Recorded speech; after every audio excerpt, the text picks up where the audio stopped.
Tá, por favor. É uma alegria para nós, um privilégio, poder estar tendo a oportunidade de vir pela primeira vez nessa igreja. Já estive em outras igrejas aqui em Umas, mas nesse trabalho aqui, nessa congregação, ainda não tinha tido a oportunidade. Louvo a Deus pela vida de todos vocês, pela vida do pastor da igreja, pastor Edmundo, a senhora, sua esposa, a pastora, Deus abençoe. É um prazer. Agradecemos de coração o convite que nos foi feito para poder estar com vocês nessa noite. Os obreiros, todos, amigos, irmãos, é um privilégio poder conhecê-los. Sou feliz também e grato a Deus de poder estar sendo acompanhado com o meu genro, Kelson, e a minha filha, Vívia, essa que acabou de cantar. Que Deus abençoe vocês. Convidei eles para vir comigo. Eles deixaram a igreja deles para estar conosco nessa noite. Irmãos, abram comigo as suas Bíblias. Vocês permaneçam sentados. Se vocês ficarem levantando e sentando muito, eu vou ficar com inveja de vocês. E a inveja não é de Deus. E vocês ficando sentadinhos, dá de entender que vocês estão igualzinho eu mesmo. Então vocês me ajudam, tá? Abram suas Bíblias na carta do apóstolo Paulo, escrita aos Gálatas, no capítulo 6, versículo 7 e o versículo 8. Apenas 2 versículos. Gálatas, capítulo 6, versículo 7 e o versículo 8. São 2 versículos, acredito eu, muito conhecidos da igreja. E eu quero me basear o que pretendo ministrar a vocês nessa noite, nesse texto. O texto diz assim: não erreis, Deus não se deixa escarnecer, porque tudo que o homem semear, isso também ceifará. Porque o que semeia na sua carne, da carne ceifará a corrupção, mas o que semeia no Espírito, do Espírito ceifará a vida eterna. Gostaria que a igreja em conjunto lesse esses 2 versículos, por favor. 1, 2, 3.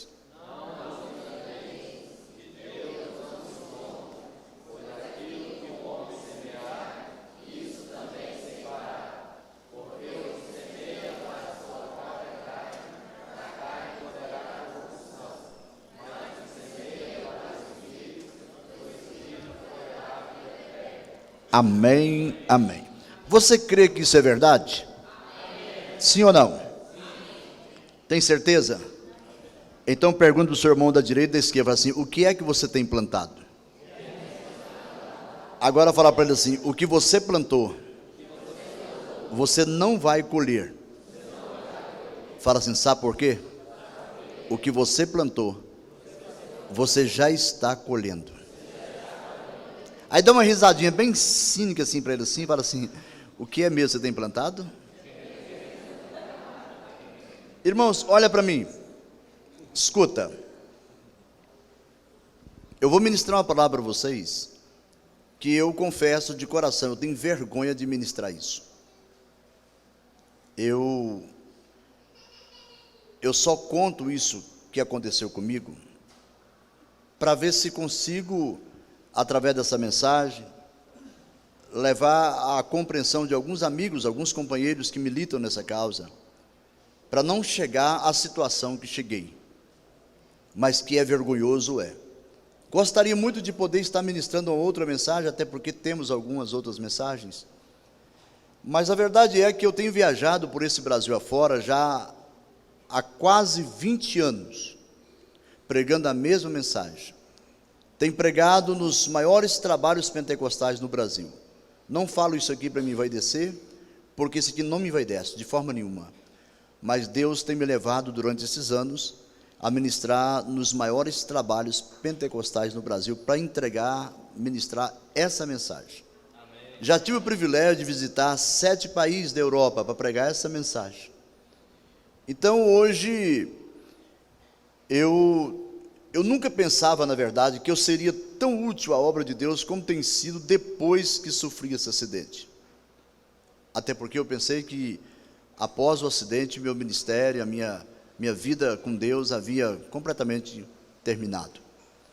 Mas é interessante que Jesus disse uma palavra em João 13:7. Jesus disse: o que eu faço agora você não sabe, porém tu saberás depois. Há muitas coisas que acontecem com a gente na hora que você não está entendendo, você fica aborrecido, bravo, nervoso. Dependendo da gravidade da situação, você quer até morrer, até suicidar. Mas eu entendo hoje que se você tiver um pouquinho mais de paciência, calma, e você começar a analisar tudo o que está acontecendo com você, você vai chegar a um denominador comum da seguinte forma: foi necessário. Tem coisa que para Deus é necessário. Fazer o quê? Vai brigar? Então presta atenção. Para quem não me conhece, eu sou goiano, sou aqui do estado da terrinha mesmo, da terra do piqui. Eu não nasci desse jeito aqui, não. Isso aqui foi um presente que Deus me deu no ano de 95, eu vou repetir. Essa cadeira de roda foi um presente que Deus me deu no ano de 95. Eu tive o privilégio de andar com os meus próprios pés até a idade de 35 anos. Eu tive o privilégio de ser pastor presidente das igrejas evangélicas Assembleia de Deus, no estado de Goiás e no estado do Tocantins, por um período aproximadamente de 15 anos. No dia 7 de janeiro de 95, eu sofri uma transferência do estado de Goiás para o estado do Tocantins. E no estado do Tocantins, justamente no dia 7 de janeiro de 95, eu tomei posse numa cidade por nome de Alvorada, no sul do estado do Tocantins. Tomei posse no dia 7 de janeiro de 95. No dia 2 de julho, ainda ia completar 7 meses que eu havia assumido a presidência daquela igreja. Eu fui levar a ceia a uma das nossas congregações do campo, e ao levar a ceia àquela congregação, eu sofri um acidente, ou seja, eu encapotei o carro da igreja, e nesse acidente, eu quebrei o meu pescoço, eu quebrei a minha cervical, fraturando 3 vértebras da minha cervical, a C5, a C6 e a C7. Esse acidente, ele me deixou a princípio 71 dias tetraplégico, mexendo só com a cabeça e com os olhos, mais nada. Os médicos me deram 10% de chance de vida. Todos os movimentos do meu corpo, literalmente, todos os movimentos, toda a sensibilidade do meu corpo, todas as necessidades fisiológicas, eu passei a fazer tudo na roupa, sem sentir absolutamente nada. Foi um momento muito cruel na minha vida, porque eu acidentei com 35 anos de idade, casado, pai de 3 filhos, e fazendo o que eu mais era e sou, apaixonado, pastorei a igreja. Mas, escuta, Deus, isso aqui são questões particulares de Deus, quase que torna-se inquestionável. Deus, de livre e espontânea vontade, dentro da sua vontade permissiva, Deus, dentro da sua vontade permissiva, Deus achou conveniente que o pastor Donizete passasse por esse processo. Não que Deus é mau, não que Deus é covarde, não.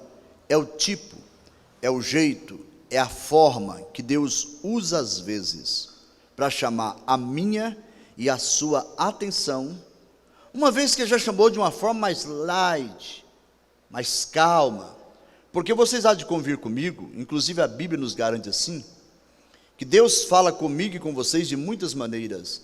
A Bíblia diz que sem linguagem e sem fala, nós ouvimos a voz de Deus. Escuta, Deus fala através de sonhos, Deus fala através de visões, de revelações, Deus fala através da sua palavra, Deus fala através de um vaso profético, Deus fala com você através do seu pastor.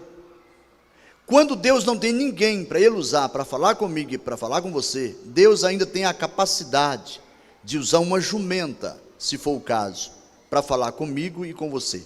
O certo é que Deus fala, e quando Deus decide, escuta, e quando Deus decide falar comigo e falar com vocês, é porque Deus está entendendo perfeitamente que há uma necessidade de falar comigo e de falar com você. Deus não é como eu e você, que tem facilidade de jogar a conversa fora. Deus só fala o que é necessário falar. Agora cabe a mim e a você, dentro de uma ótica chamada obediência, dar ouvido à voz de Deus e obedecer a sua palavra. Caso contrário, não estiver disposto a obedecer a voz de Deus, é sofrer, e sofrer descaradamente, é pegar ou largar. A decisão é sua. Isso aqui é consequência. Presta atenção. Eu disse que tudo que você planta, você colhe. Isso aqui é consequência de uma colheita, de um plantio que eu fiz. Agora presta atenção. Deus não obriga ninguém a plantar absolutamente nada. Deus não te obriga a semear nenhum tipo de semente no solo. Agora, a partir do momento que você se predispõe a semear qualquer tipo de semente, você tem por obrigação de fazer uma classificação do tipo de semente que você vai jogar no solo. Porque o que você plantar é o que você vai colher. E o gostoso dessa colheita é que Deus não é miserável. Você colhe com medida sacudida, recalcada e transbordante. Amém? Amém, irmãos? Fala para o seu irmão assim, o que é que você está plantando? Olha para mim, escuta. Isso aqui é consequência, presta atenção, de ser arrogante na igreja, atrevido, valente, metido a brabo, encrenqueiro na igreja, pirracento. Graças a Deus que aqui não tem esse tipo de coisa. Eu quero que aqui não tenha mesmo. Eu quero crer que essa palavra seja apenas uma palavra de prevenção. Apesar que quase todas as igrejas têm esse tipo de gente. Mas aqui deve ser um pedacinho do céu, não tem. Amém? Isso aqui é consequência de gostar de fazer abaixo-assinado para tirar pastor de igreja. Eu gostava de fazer abaixo-assinado para tirar pastor de igreja. Se o pastor não lesse na minha cartilha, se não falasse a minha língua, eu providenciava uma forma de tirar da igreja. E quem tira de pastor da igreja, não é eu nem você, porque não foi eu nem você que colocou, quem tira é Deus. E se você quer brigar, tem coragem, regaça a manga da camisa e briga com quem colocou, aí. É macho. Para que você quer brigar com o pastor? O pastor não é de briga. Briga com quem colocou, aí. A igreja é sua. Foi você que morreu na cruz. Mas tem hora que a gente acha que a gente é dono da igreja. Há momentos que você pensa que você é dono disso aqui. E a gente faz uma série de loucura. E acreditando que está certo. Isso aqui é consequência de querer ser grande demais, fora da hora. Para Deus tudo tem uma hora certa. Para Deus nada passa da hora.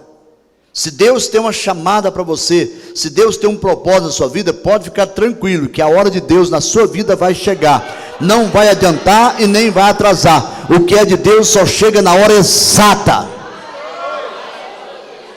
Escuta, isso aqui é consequência de gostar de montar uns esquemas dentro da igreja. As nossas igrejas evangélicas, Assembleia de Deus, quase que de todos os ministérios, vou ficar só com o meu, porque diz que roupa suja lava em casa. Eu sou do Ministério de Madureira, e nós temos muitos esquemas dentro das nossas igrejas. Esquema para crescer. Isso aqui é consequência de montar esquema para querer ser grande. Eu converti em 82, em 88 eu já era pastor, em 91 já era pastor presidente. Cresci, subi que nem leite no fogo, mas desci que nem mamão maduro do pé. Esborrachou. Para tomar vergonha na cara e aprender a esperar o tempo de Deus. Quem tem vontade de crescer aqui? Deixa eu ver.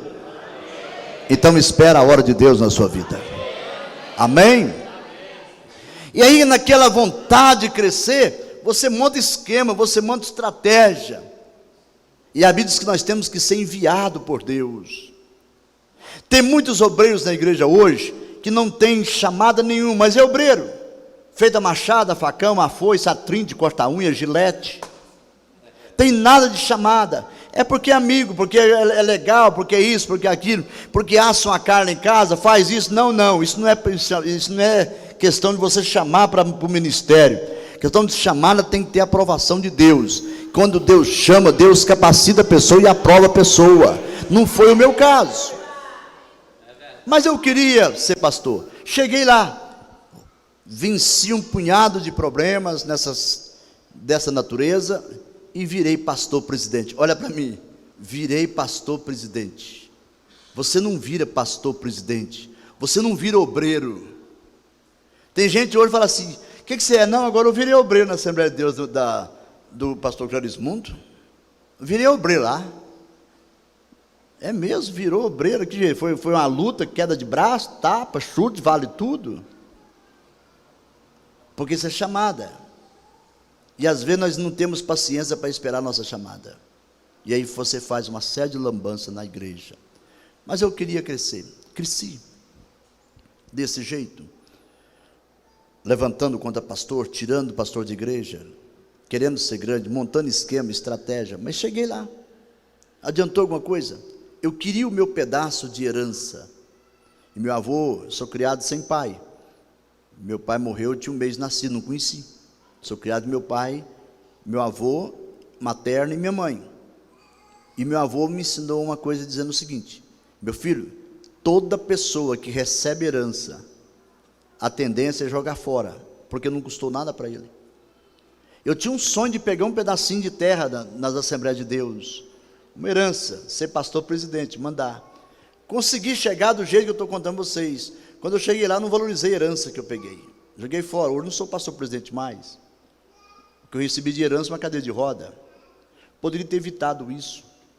Quando eu falo que nós temos que ter muito cuidado com o tipo de semente que você semeia, porque dependendo a sua colheita, o plantio e a colheita, você coloca muita gente em sofrimento.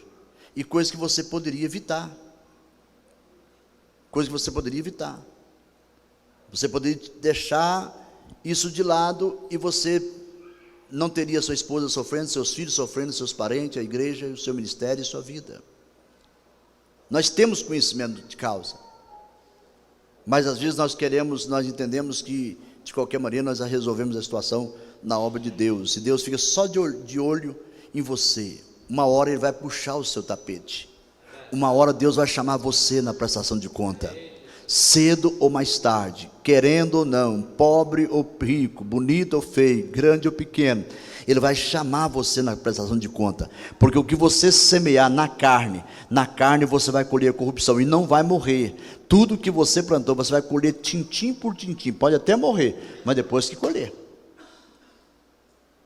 Agora, o que você semear no Espírito você vai colher na vida eterna. Amém? Amém?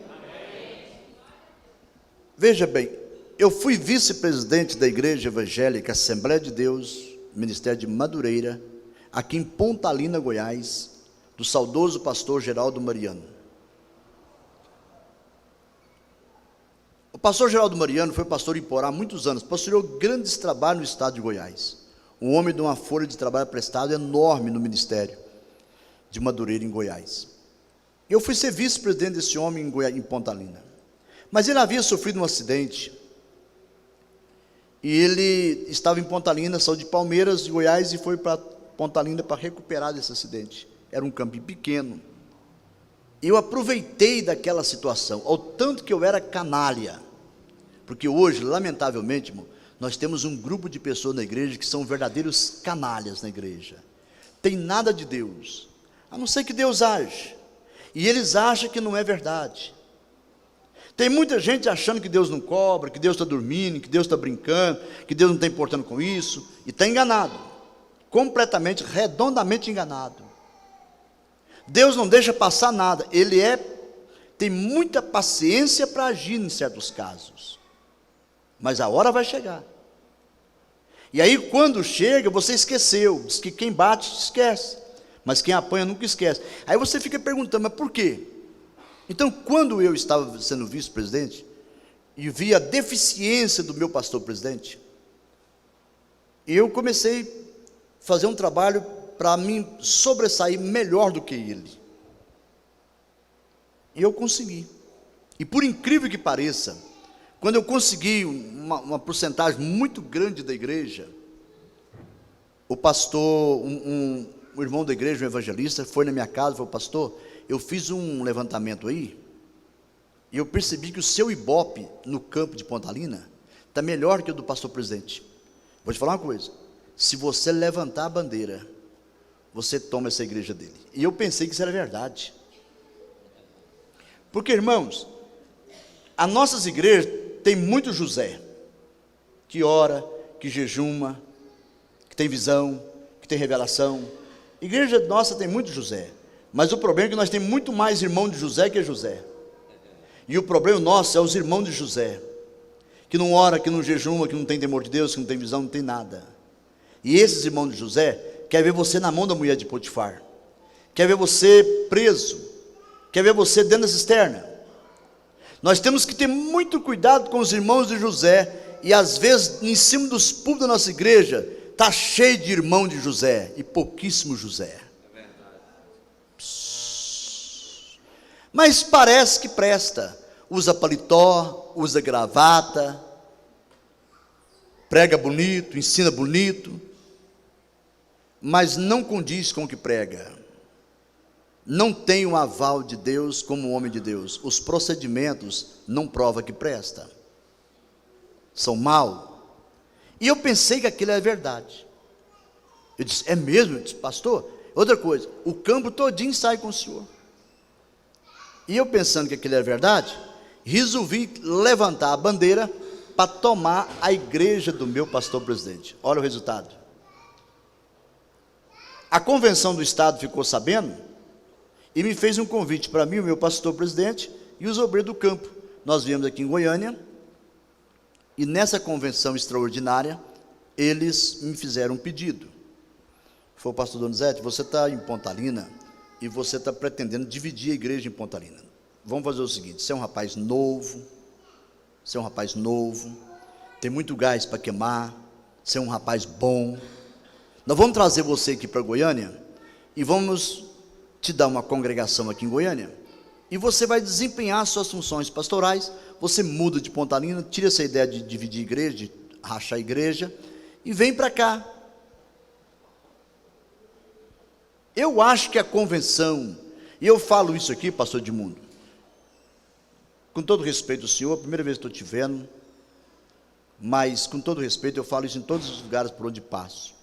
Eu acho que tem muitas lideranças que hoje está contribuindo para a desgraça de muitos obreiros, porque quando diz que precisa ser disciplinado e não disciplina. Tem muitos líderes que eles querem ser melhor do que Deus. Então, se o meu caso era um caso de rebelião, e diz a Bíblia que o pecado de rebelião, ele é pior que o pecado de feitiçaria, então não tinha que me trazer para Goiânia e dizer que eu era um cabra bom, que eu tinha muito gás para queimar, e me colocar na congregação e eu desempenhar minhas funções pastorais. O meu caso, você vai rachar a igreja? Vai dividir? Vai rebeliar? Vai. Então você está excluído no nome do Pai, do Filho e do Espírito Santo, no nome da convenção também. Mas a convenção não teve coragem para me disciplinar. E às vezes falta coragem de certos líderes para disciplinar certos pilantras que nós temos dentro das igrejas, que não valem nada, e contribui para eles fazer uma série de desgraça na igreja. E ele tem uns puxa-sacos sem vergonha que quando disciplina fica bajulando, correndo atrás, parecendo que o pastor foi injusto. Não é você que é o pastor da igreja.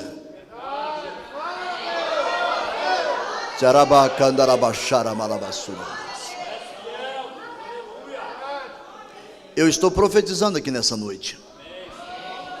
A Bíblia diz que em parte você conhece, em parte você profetiza. Como eu nunca vi nessa igreja, não conheço nada e não sei de nada, eu estou profetizando essa igreja. Espero que vocês estejam entendendo o que eu estou falando. Não vim aqui para conversar fiado, não. E não pedi para vir aqui, fui convidado para vir aqui. Olha para mim. Se a convenção tivesse me excluído naquele dia, eu não estava na cadeira de roda. A Bíblia diz que a disciplina é saúde para os nossos ossos. A convenção não teve coragem de me disciplinar. Deixou eu passar no bloqueio, furar o bloqueio. E eu vim para Goiânia, mas com uma condição. Quando eles me fizeram essa proposta, eu fiz para eles uma contraproposta. olha para mim, segura isso aí. Toda pessoa, presta atenção, toda pessoa que não presta para obedecer liderança, escuta, é forte. Toda pessoa que não presta para obedecer liderança, ele sempre tem uma contraproposta. É peculiar de quem não presta para obedecer. Vou repetir. Toda pessoa que não presta para obedecer liderança, ele sempre tem uma contraproposta. E eu não fugi à regra. Eu sou macho para dizer que eu fracassei. Eu disse para a convenção: eu saio de Pontalina, venho para Goiânia, assumo a congregação de vocês com uma condição. Ele disse: qual? Na época era o pastor Albino Gonçalves Boaventura, talvez você ouviu falar nele, conheceu ele aqui, Albino Gonçalves Boaventura, e o pastor presidente da junta, Abigail Carlos de Almeida. Eu disse: eu venho para Goiânia, saio de Pontalina, assumo a congregação de vocês com uma condição. Eu só saio dessa congregação para vocês me colocar num campo, e eu quero um campo fértil, eu não quero qualquer tipo de campo, eu quero um campo bom, porque eu tenho talento, eu sou bom no negócio. Bom para rebeliar? Irmãos, se tratando de rebelião, não tem de passar a mão na cabeça. Se tratando de rebelião, tem que te excluir depressa, imediato. Se Deus tivesse passado a mão na cabeça do Satanás, ele estava lá no céu dando problema até hoje. Caráter de rebelião, Deus diz: para baixo, seu infeliz, vaza daqui. E hoje tem muitas lideranças que gostam de gente que não presta perto dele.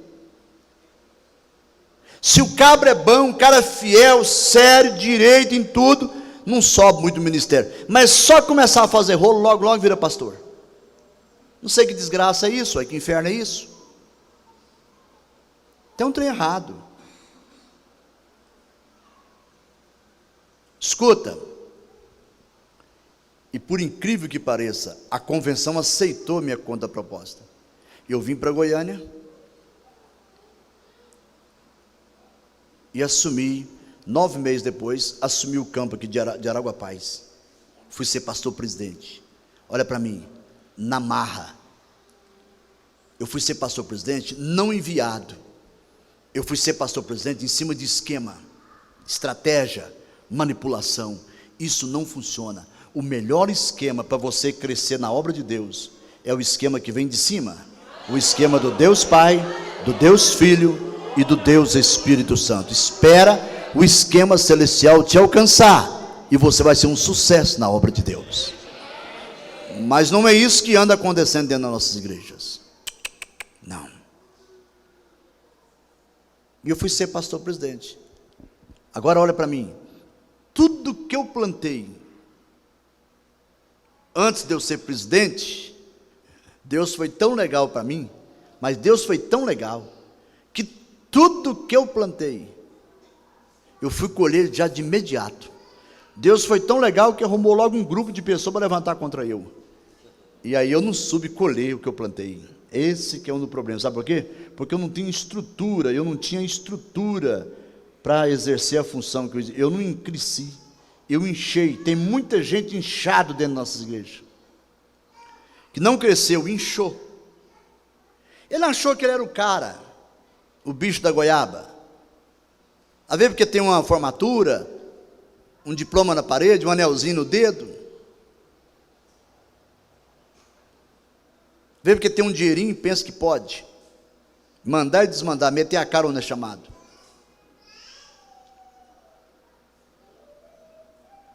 Eu particularmente, irmãos, olha para mim.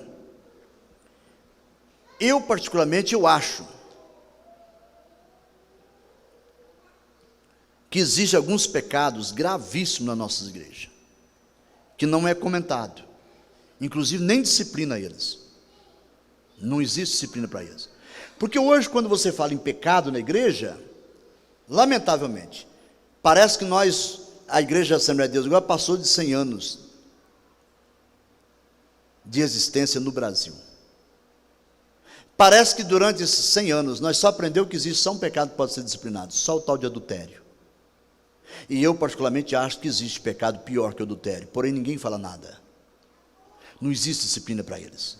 E eu provo que tem pecado pior que o adultério. Por exemplo, eu acho que o pecado da rebelião é pior que o adultério, mas não existe disciplina para ele. Eu acho que o pecado da mentira é pior que o adultério. A Bíblia não diz que quem adultera é filho do diabo, mas a Bíblia diz que quem mente é filho do diabo, porque o diabo é o pai da mentira. E aqui para nós, vocês acham que nós temos dentro da nossa igreja gente que mente? Sim ou não? Sim ou não? Vocês acham que nós temos pastores, obreiros que mentem? Sim ou não? Sim ou não? Tem disciplina para eles? Sim ou não? Mas eu entendo que é pior que o adultério. Pior que o adultério. E as nossas igrejas estão cheias de gente mentirosa. Eu acho que tem um pecado pior que o adultério. Pior que o adultério, na verdade estou dizendo. Qual? O pecado da murmuração. O que nós temos de gente que murmura na igreja, não está escrito. Obreiros, crentes, de um modo geral. Se vai fazer missão, fala. Se vai comprar um carro para a igreja, fala. Se vai fazer uma casa pastoral, fala. Se vai aumentar a igreja, fala. Murmura para tudo quanto é buraco que tem. E eu sempre tenho pregado, tenho dito, quando você conhecer uma pessoa que murmura, que é murmurador, não fica perto dele não, porque Deus tem um critério de disciplinar murmurador. Sabe qual é? Não, qual, pastor? Ele abre a terra e engole o murmurador. E não é bom você ficar perto dele, porque se você estiver perto dele, pode engolir você também. Vai que ele faz um buraco maior. Amém?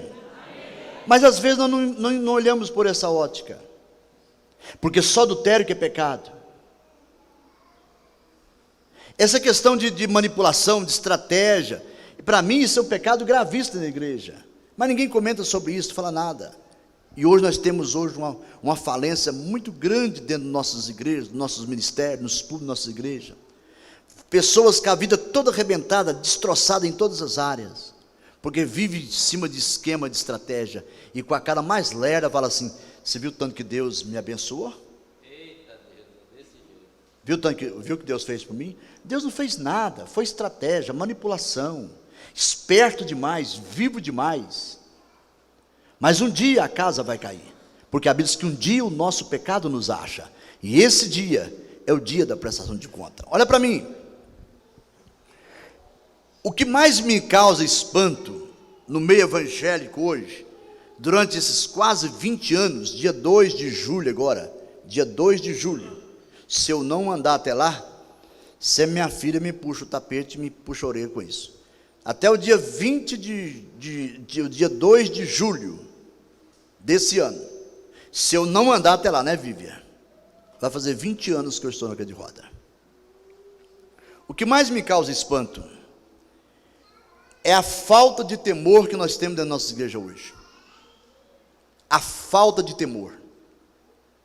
Por que que gera isso? Porque todo mundo faz. Não, fulano fez, fulano faz, não aconteceu nada, ele fez, não aconteceu nada, está fazendo, não aconteceu nada, eu vou fazer também. Em tese, nós temos hoje uma massa muito grande na igreja, que não tem temor de Deus. Tudo pode, tudo pode. Quando eu falo sobre rebelião, quando eu falo sobre abaixo-assinado, eu falo com experiências próprias, e falo baseado em fatos reais que têm acontecido na minha vida. Presta bem atenção no que eu vou dizer a vocês. Assim que eu comecei a viajar, e eu não acreditei nessa profecia nessa época, não pela questão da profecia, é a questão da pessoa que profetizou. Foi um menino de 11 anos. Mas logo na frente, daí uns 90 dias, Deus mostrou para mim que o menino tinha razão. Hoje nós subestimamos muitas pessoas na igreja, porque às vezes você acha que ele é da mesma laia sua. E nós temos muitas pessoas boas na igreja, temos muitas pessoas de Deus na igreja, que têm temor de Deus. O problema é que às vezes nós não temos discernimento espiritual para saber quem é quem. E aí você conversa com a pessoa que não presta, pensando que presta. É uma inversão de valores, por falta de intimidade com Deus. Isso é forte. Mas aconteceu um fato comigo. estarrecedor, para mim particularmente, estarrecedor, me deixou de boca aberta. No ano de 2011, eu nem sei por que eu estou batendo essa tecla tanto aqui, mas presta atenção, põe a barba de vocês de molho, escuta. No ano de 2011, eu recebi um convite da convenção do Rio Grande do Sul, para pregar na convenção deles, essa mensagem, que vou ministrar a vocês só em parte, até porque o tempo não permite. A convenção aconteceu em Passo Fundo, no estado do Rio Grande do Sul. E eu preguei nessa convenção durante 3 dias, sexta, sábado e domingo. Eu era o único pregador da convenção para ministrar sobre rebelião. No último dia, eles, após eu ministrar na parte da manhã, eles fizeram uma reunião na parte da tarde, me convocou para uma sala VIP para conversar com os pastores, que são mais de 400 campos no Rio Grande do Sul, das Assembleias de Deus, Ministério da Missão. Eles reuniram comigo na sala VIP daquela convenção, para mim fazer um convite para me atender todo o estado. Até porque eu achei estranho aquele convite, porque ninguém até hoje nunca tinha feito aquilo para mim, e eu tinha pegado muito pesado na convenção, porque quando eu ministro só para pastores, só para obreiros, essa mensagem não muda de endereço, só que eu coloco umas coisas mais pesadas, mais graves que eu fiz, que eu não vou contar aqui por uma questão de ética, porque tem pessoa que não tem estrutura para ouvir o que eu vou falar que eu fiz, e que nós temos pessoas que faz.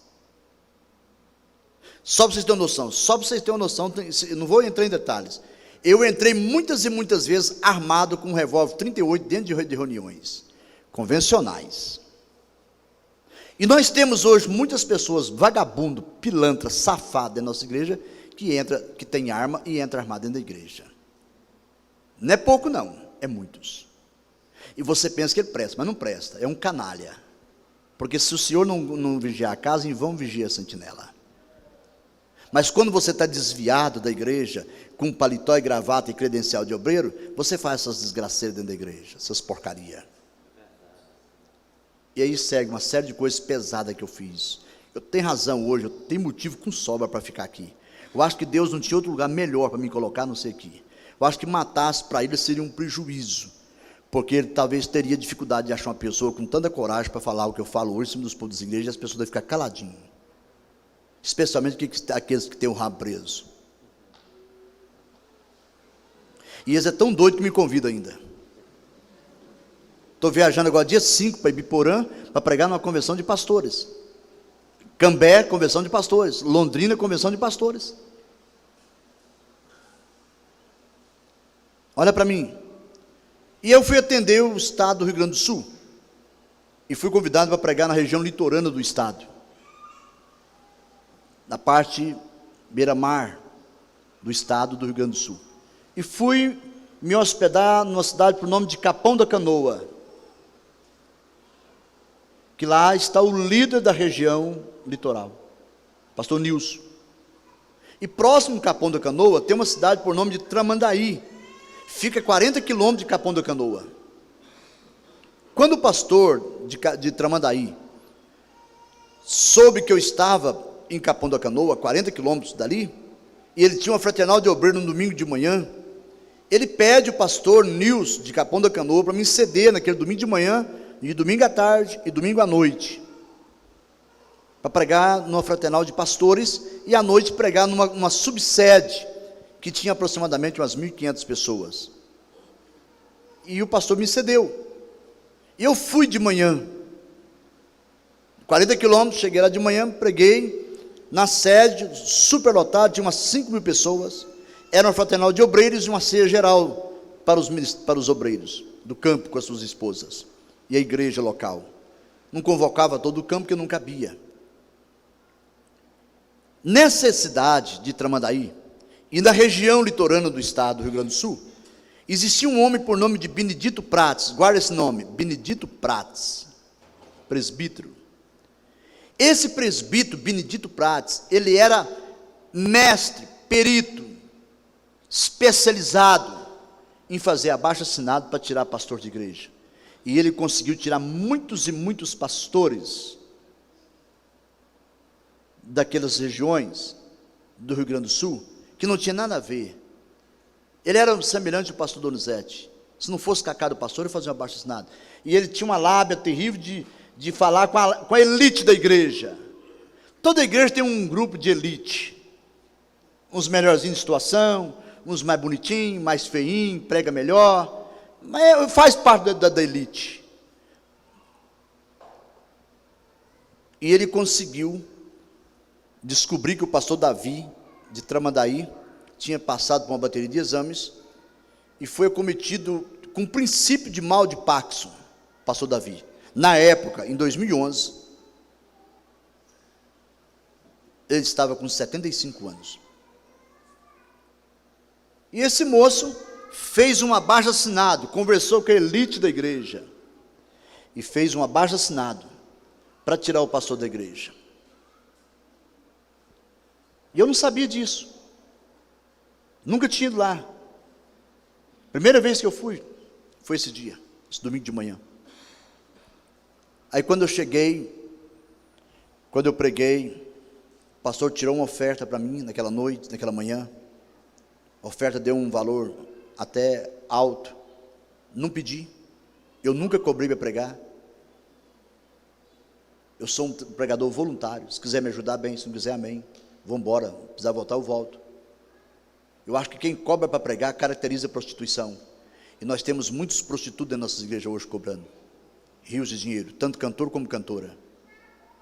E tem muita gente hoje financiando pecado com dinheiro da igreja, especialmente nessa área de prostituição. Tem que ter muito cuidado com isso. É meu ponto de vista. Não critico quem paga, não critico quem cobra, mas eu acho errado, biblicamente. De graça recebeste, de graça dai. Funciona assim. A Bíblia, se você tem carência de alguma coisa, comunique com os santos. Se está passando necessidade, comunique com os santos. E os santos têm por obrigação de te ajudar. Mas é pedido, não é cobrado. E aí eles tiraram uma oferta e me deu uma oferta até razoável. E vendi muito material naquela manhã. Quando eu terminei de pregar, o pastor mandou levar nós para almoçar. E esse Benedito Pratos reuniu com a elite separado e falou assim: olha, o pastor pagou esse aleijado para vir cá e pregar essa mensagem para intimidar nós. Isso aqui é muito forte que eu vou falar para vocês agora. O pastor convidou esse aleijado para pregar aqui, e ele veio cá pregar essa mensagem para intimidar nós. Eu vi esse homem pregando lá na convenção. Foi uma aberração. Foi uma aberração que me convidaram a pregar em todos os campos. Porque o cara não prestava. E ele vai falar essa mesma mensagem lá na subsede. Vamos para lá, você está tudo convocado para ir para lá ouvir, pregar essa palhaçada outra vez. Eu não sabia de nada. Fui para a churrascaria, almocei, voltei para Capão da Canoa, a 40 quilômetros, 7 horas, eu estava na porta da igreja, para ir pregar na dita cuja congregação subsede do campo. O pastor me pegou e me levou para a subsede. Tinha muito mais gente de fora do que dentro da igreja, até porque não comportava. E eu estou pregando, o público lotado, um calor terrível. E o público lotado de gente. Eu não conheci ninguém. Estou pregando, sempre eu tenho esse costume, às vezes, pregando eu viro para um lado, viro para outro, converso com alguém. E eu estou pregando, e de repente eu virei para um lado, quase no final da mensagem, virei para um lado, e apontei o dedo para uma determinada pessoa que não foi proposital. Posso apontar o dedo para esse lado aqui? Não estou dizendo que estou apontando o dedo para fulano, cicrano, mas segundo eles, depois do episódio, disse que eu apontei o dedo para essa pessoa. Mas não foi minha intenção. Eu disse: Deus manda te dizer que os problemas, a adversidade, as retaliações, as dificuldades, as angústias que você está passando, não é coisa que você plantou ontem, não, é coisa de 10, 20, 30 anos atrás. Agora que a semente que você plantou nasceu, germinou, cresceu, frutificou, e você vai ter que comer o fruto. Virei para a igreja e continuei pregando. Normal. No finalzinho da mensagem, eu volto novamente, eu acredito, impulsionado pelo Espírito Santo, acredita quem quiser, não é obrigado, eu acreditando, para mim está bom demais. Impulsionado pelo Espírito Santo, eu virei para trás e apontei o dedo de novo para aquele lado, e disse: e Deus manda dizer a você, o mesmo Deus que te fez, é o mesmo Deus que manda dizer para você, se você não consertar, é o mesmo Deus que te mata. O cara caiu e morreu na hora, dentro da igreja. Se precisar do telefone do pastor Benito, do pastor Davi, eu tenho aqui na minha agenda, do meu celular, posso passar para qualquer um de vocês, pode ligar lá para saber. O cara morreu na hora, dentro da igreja. Eu vi quando ele arrebentou, quando subiu um vergão preto aqui nele, assim, roxo, estourou. Eu vi quando ele fez xixi, estava com a calça clara. Eu vi quando ele fez xixi na calça. E vi quando, percebi quando o aroma, porque ele havia defecado dentro da igreja, na ânsia da morte. Eu disse: irmãos, vamos ficar de pé. A igreja fica de pé, que o espírito de morte está aqui. 2 enfermeiras assistiu ele. Abriu a calça dele e estava tentando pegar pulso dele aqui na virilha. Elas disse: pastor, já era, Deus matou na hora. Olha para mim, eu estou dizendo isso porque hoje nós temos muitas pessoas na igreja que acham que Deus está brincando, que Deus está dormindo, que Deus está na gandaia, que Deus não cobra, que Deus não chama atenção. Aquele mesmo Deus que matou no passado, Ele continua matando no presente. Ele é o mesmo Deus que agiu no passado e age no presente, e continua agindo. Essa igreja não é minha, essa igreja é dele. É ele que manda nessa igreja. E o que nós precisamos é render aos seus pés e dizer: só o Senhor é Deus. E nada foge o controle de Deus. Deus está no controle dessa igreja. Assim Deus manda dizer a vocês, e manda dizer ao pastor de mundo: levanta a sua cabeça. Deus está no controle dessa igreja. E coisas maiores verás acontecer nessa cidade. Charabacárias, sacarramachárias.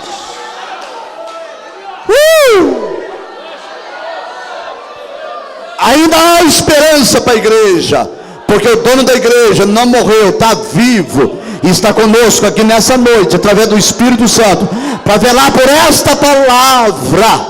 Charabacária, amasso da labaxá. Agora olha para mim.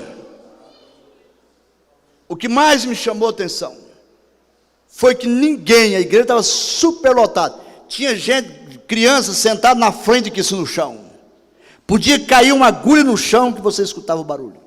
O que mais me chamou a atenção foi que ele morre em cima do púlpito.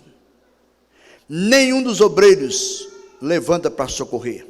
2 enfermeiras correm, pede ajuda de um outro obreiro que estava ao lado, coloca no braço e passa no corredor da igreja com um homem morto. Nunca vi uma cena daquela, como se estivesse vendo aquilo acontecer aqui agora. Passa com ele no corredor da igreja, ninguém nem olha para o homem, fica olhando para mim, como se fosse eu tivesse matado um infeliz.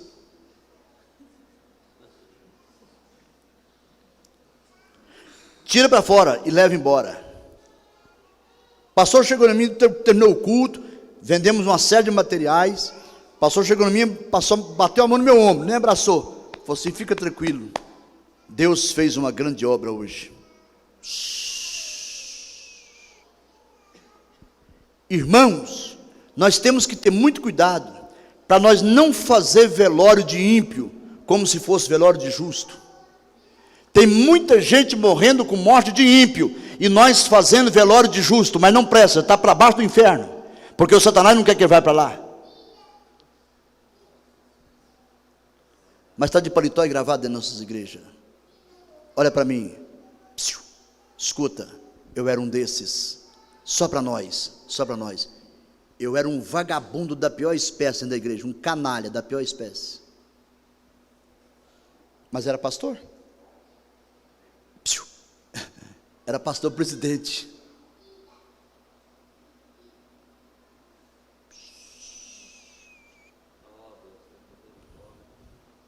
Fala para o seu irmão assim, olha dentro do olho dele e fala assim: você está escutando?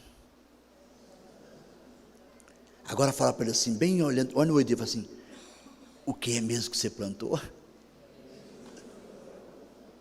Fala assim: o que você plantou, você não vai colher, você já está colhendo.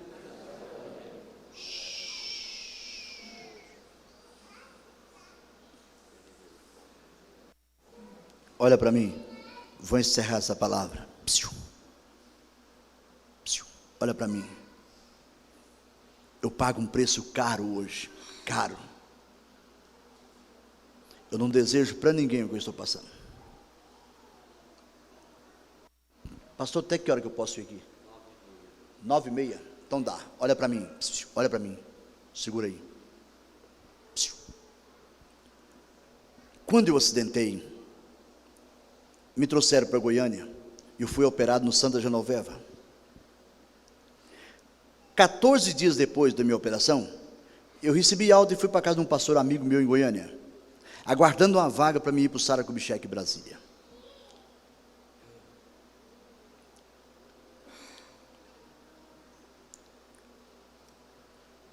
Era mais ou menos 9 horas da noite, após o jantar. Eles haviam alugado uma cama de hospital para ficar mais fácil para cuidar de mim. Eu estava deitado de costas nessa cama, quando um demônio entrou dentro do quarto. Escuta isso aqui. Quando um demônio entrou dentro do quarto, eu não vi ele pessoalmente, mas a prosa dele, a atitude dele, a agressividade dele não é estranho. Ele falou para mim assim: cadê seu Deus? Falou para mim: cadê seu Deus? Você estava no mundo das drogas, você não tinha o pescoço quebrado. Você envolveu com esse Deus, ele quebrou o seu pescoço. E ele falou para mim: você nunca mais vai andar. Você nunca mais presta para ser pastor. A igreja que você pastoreia não vai te aceitar mais. Você tem uma esposa e 3 filhos para criar, quem vai cuidar? Essa menina estava com 8 anos, Vivi. 9 anos. O meu caçula não tinha 3 anos completo.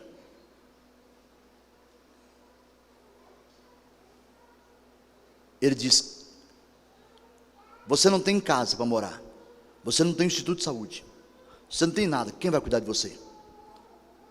E ele sempre batia na tecla: você nunca mais presta para ser pastor, você nunca mais vai andar.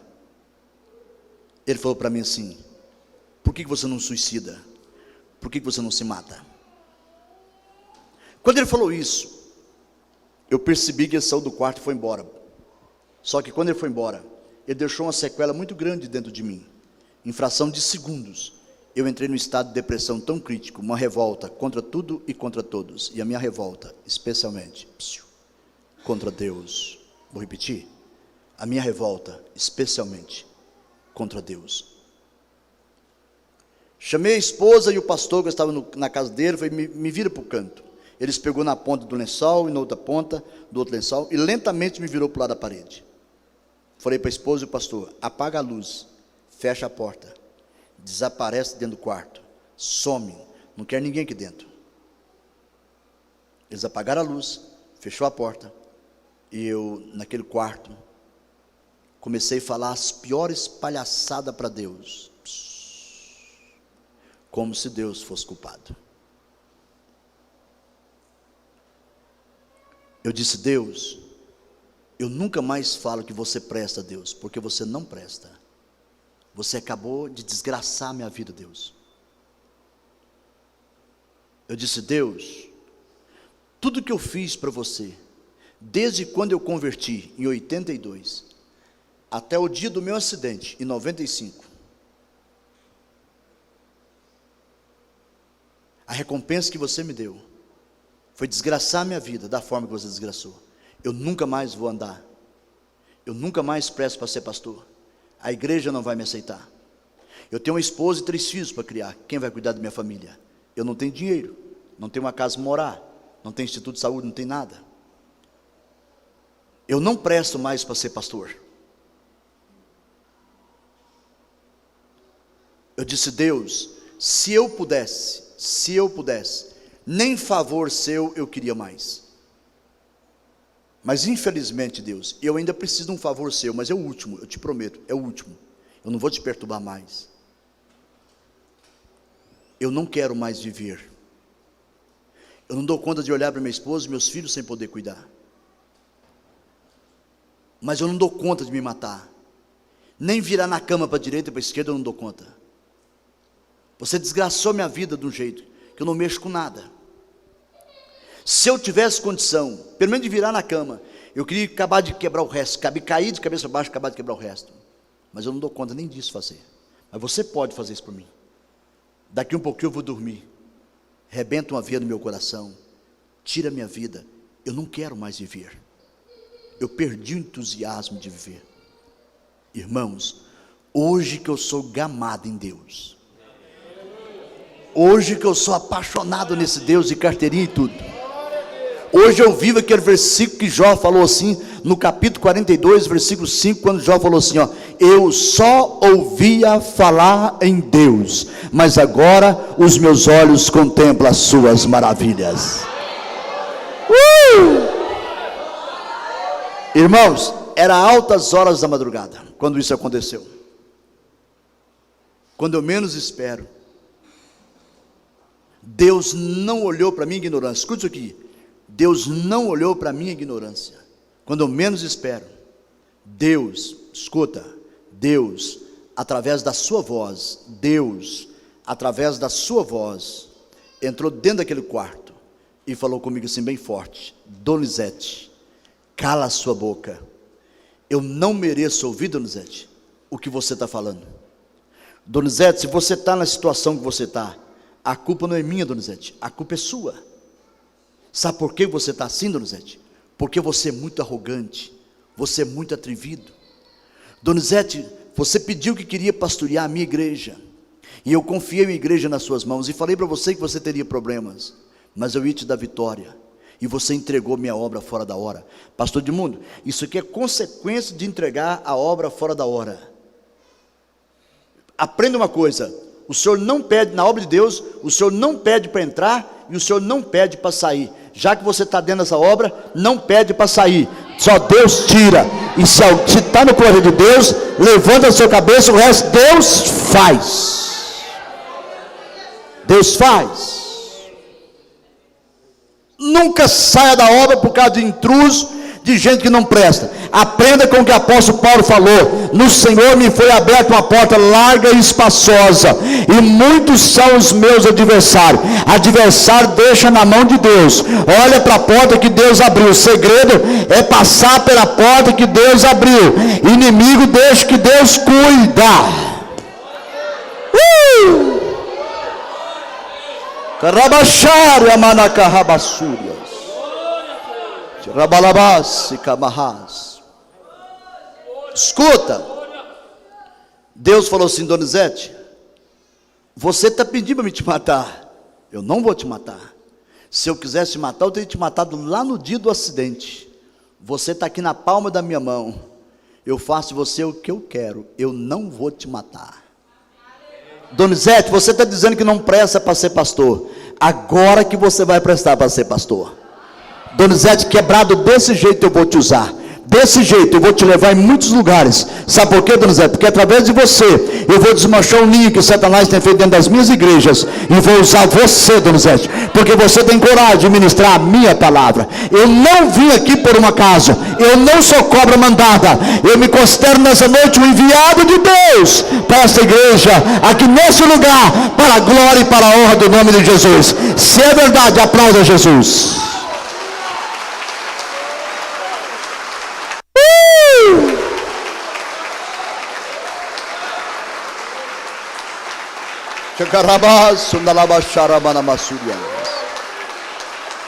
Escuta, Deus disse: Donizete, isso aqui é forte, isso aqui é pesado, pesadíssimo isso aqui, pesadíssimo, né? É assim, Vivian? Quase, menos. Olha para mim.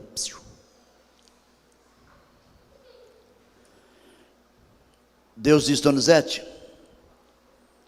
você está me contando tudo o que você fez desde 82 até o dia do seu acidente. Não precisa me contar nada não.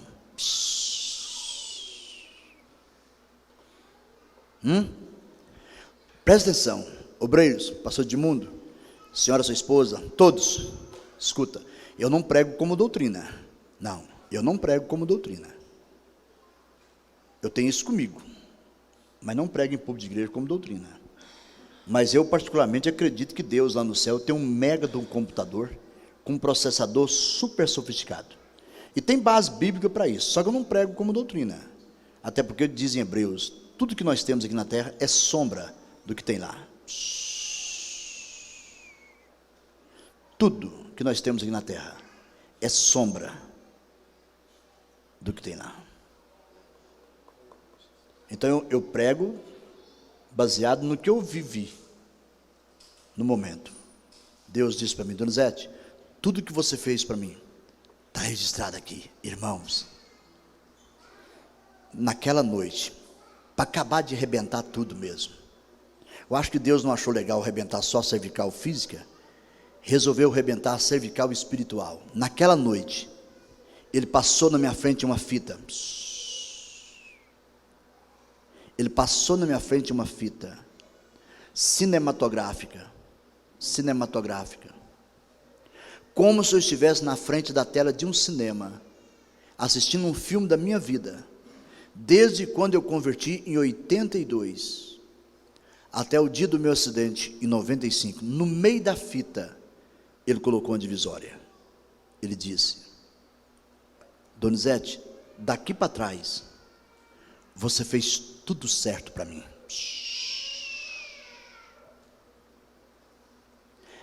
Aonde Ele disse que eu tinha feito tudo certo, lá estavam as manchetes. E abaixo das manchetes tinha uma taja.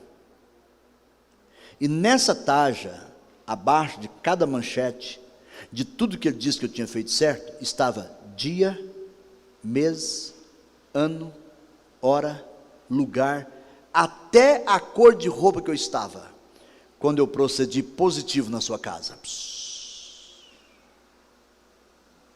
Não, você não é obrigado a acreditar no que eu estou dizendo que não. É problema seu, acredite se quiser. Mas eu tenho base bíblica para isso. E vou provar, jazinho.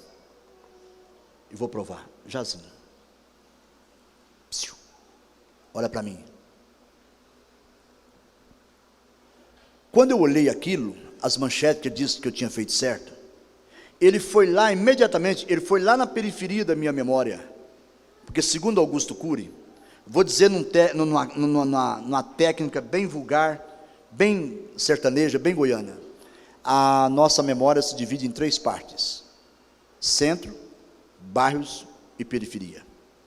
Todas as manchetes que estão em evidência ocupam o centro, com o tempo vai para os bairros, com o tempo vai para a periferia, e ali fica armazenado para o resto da vida.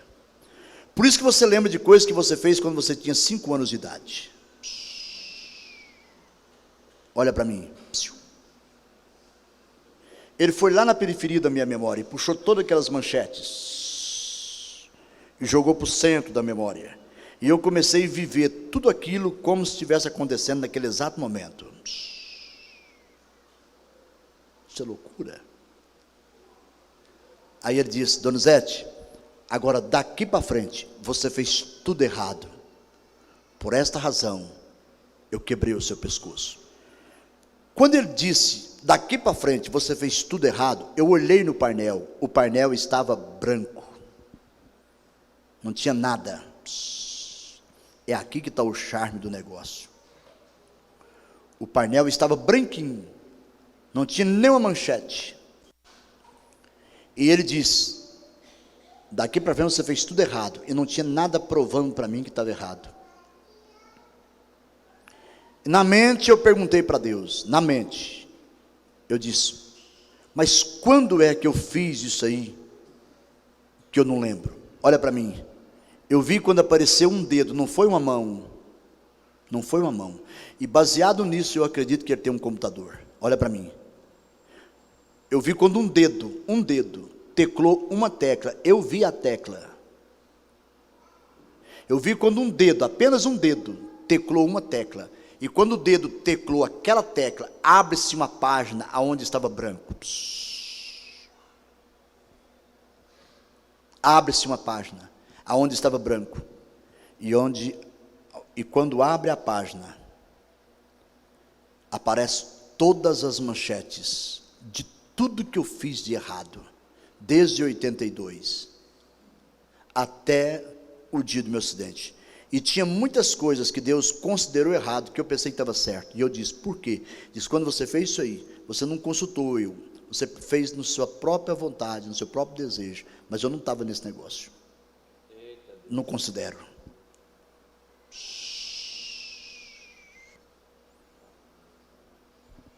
Olha para mim. Quando apareceu a página aberta, eu não vi data. Eu disse, mas quando foi que eu fiz isso? Novamente aquele dedo, tecla, outra tecla, e aparece uma tarja. Abaixo daquela página aberta, de tudo errado que eu tinha feito, e aparece uma tarja, nítida, dia, mês, ano, hora, lugar, até a cor de roupa que eu estava, quando eu procedi negativo, dentro da sua casa. Ele puxa nos papéis da minha memória, e joga todas aquelas manchetes no centro, e faz eu viver aquilo, como se eu estivesse vivendo aqueles problemas, aquelas dificuldades, aqueles episódios, naquele exato momento. Ele disse, você está entendendo por que eu quebrei seu pescoço? Não tinha como fugir, não tinha como sair fora. Deus trabalha com fato, e contra fato não tem argumento. Sabe por quê? Deus trabalha com fato, porque Ele tem um advogado à sua direita que nunca perdeu uma causa. E Deus é tão precavido que Ele trabalha com fatos. Pá, quando Jesus vê, Jesus vai dizer a você, não tem como advogar essa causa sua judicial aí. Está com fato. Contra fato não tem argumento. Olha para mim. Quando eu vi aquilo, eu comecei a chorar, e chorar copiosamente. Ele falou para mim assim, você aceita o meu tratamento? Eu disse, claro, não tem como. Ele disse, então você vai só me agradecer porque eu quebrei seu pescoço. Olha para mim. Ele falou, você vai só me agradecer porque eu quebrei seu pescoço. Eu acho engraçado, irmãos, o jeito de Deus fazer as coisas com a gente. Ele quebra o pescoço da gente, bota numa cadeira de roda, e ainda manda agradecer a Ele. Que tal? Hã? Amém? E é bíblico, a Bíblia diz assim, em tudo,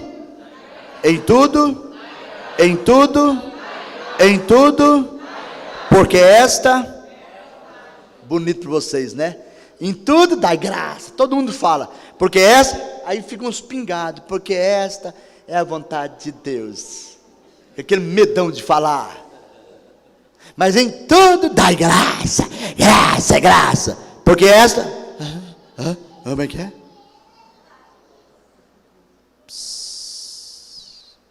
Olha para mim. Ele falou para mim assim, Donizete, você vai só me agradecer porque eu quebrei seu pescoço. Ele falou 3 vezes. Ele disse, sabe por que eu quero que você me agradece? Porque eu quebrei seu pescoço? Escuta.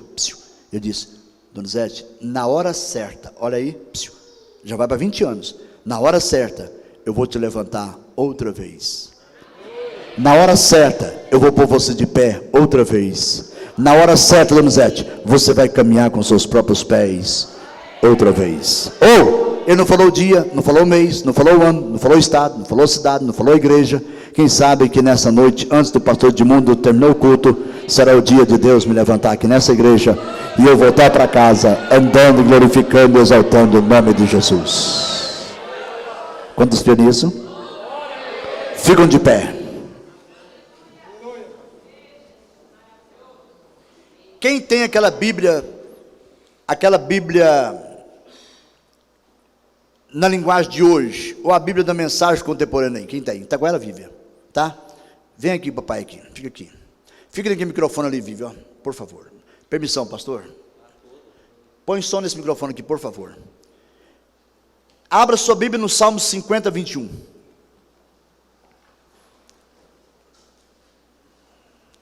Primeiro nós vai ler na Bíblia de vocês. Depois minha filha vai ler nessa Bíblia aí que ela... Eu ganhei 2 Bíblias, eu fui num culto em Caldas Novas e ganhei 2 Bíblias dessa aí. E aí eu ganhei, disse que de graça receber, de graça dai. Aí minha filha me tomou, eu não dei, tomou uma. Mas eu tenho uma em casa, está no meu carro. Olha para mim. Olha para mim. Sabe o que nós vamos ler esse versículo aqui? Salmo 50, 21, todos encontraram? Todos encontraram? Salmo 50, 21? Os obreiros todos encontraram? Porque pode ter alguém que duvida da minha mensagem nessa noite. Pode ter alguém achando que eu estou conversando fiado.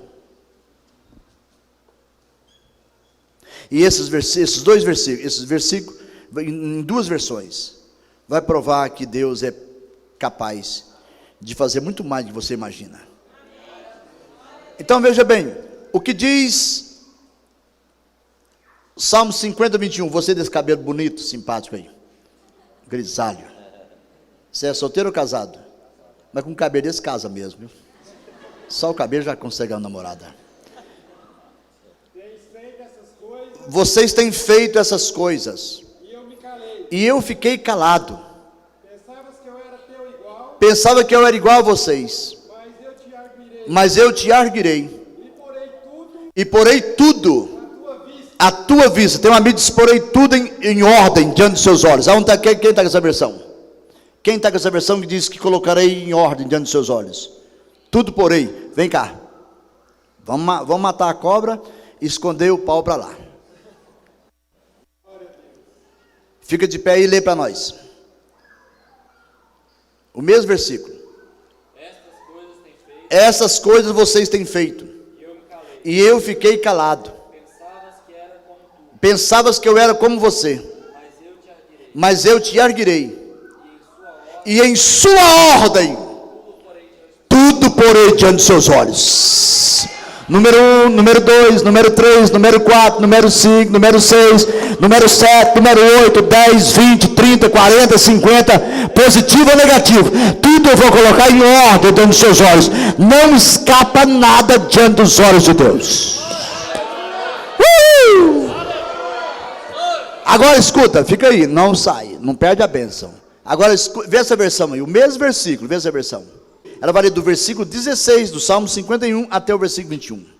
Leia, por favor. O que vocês estão tramando? O que vocês estão tramando? Falei sobre esquema aqui. Citando minhas leis. Olha. Conversando como se fôssemos bons amigos. Olha. Vocês nunca atenderam à porta quando os chamei. Vocês nunca atenderam quando eu chamei. E tratam minhas palavras como lixo. Se encontram um ladrão, vocês fazem amizade com ele. Olha a camada de pilantra na igreja e fica com amigo para baixo, para cima, dizendo que é o bom. Os adúlteros são seus companheiros. Os adúlteros são os companheiros de vocês, os fornicários, prediletos. Os prostitutos. Sua boca destila imundície. A boca dos adúlteros destila imundície e você está perto. E mentir é uma forma de arte que vocês levam a sério. Mentir é uma forma de arte que vocês levam a sério. Vocês apunhalam o próprio irmão pelas costas. Vocês apunhalam os próprios irmãos pelas costas. E defraudam sua irmãzinha. E defrauda a sua irmãzinha. Mantive um silêncio paciente enquanto agiam assim. Olha o versículo 21. Eu mantive um silêncio passivo quando vocês agiam desse jeito. Paciente. E vocês pensaram que eu estava concordando com o seu jogo. E vocês pensaram que eu estava concordando com o jogo de vocês. Mas agora eu chamo vocês para uma conversa. Agora eu chamo vocês para uma conversa. E vou desmascarar a sua impiedade. E vou desmascarar a pouca vergonha de vocês. Chega desse comportamento falso comigo. Chega desse comportamento falso comigo. Estou pronto para dar a sentença. Já estou pronto para dar a sentença. E saibam que não haverá possibilidade de apelação. E saiba que não haverá possibilidade de apelação. Não tem advogado que vai advogar essa causa. Caramacharias.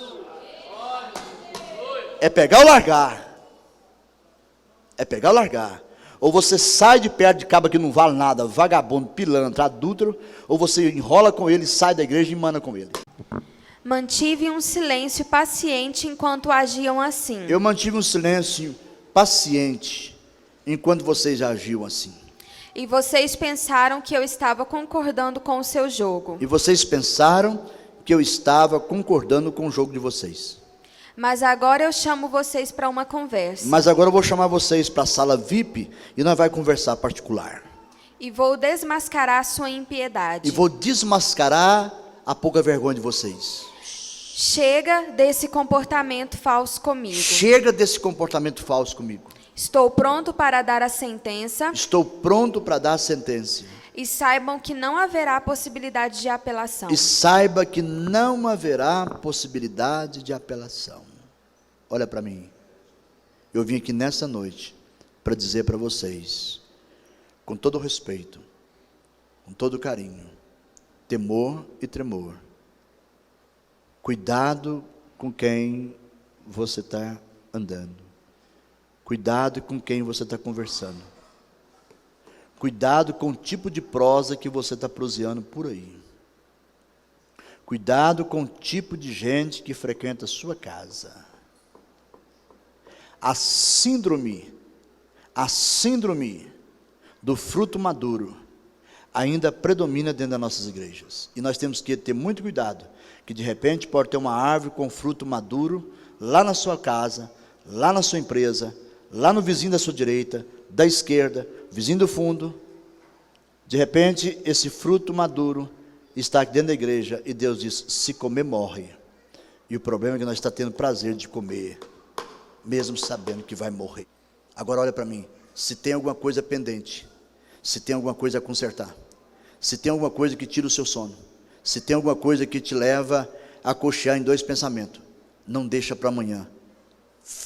Acerta o que tem que acertar hoje, porque o amanhã não te pertence.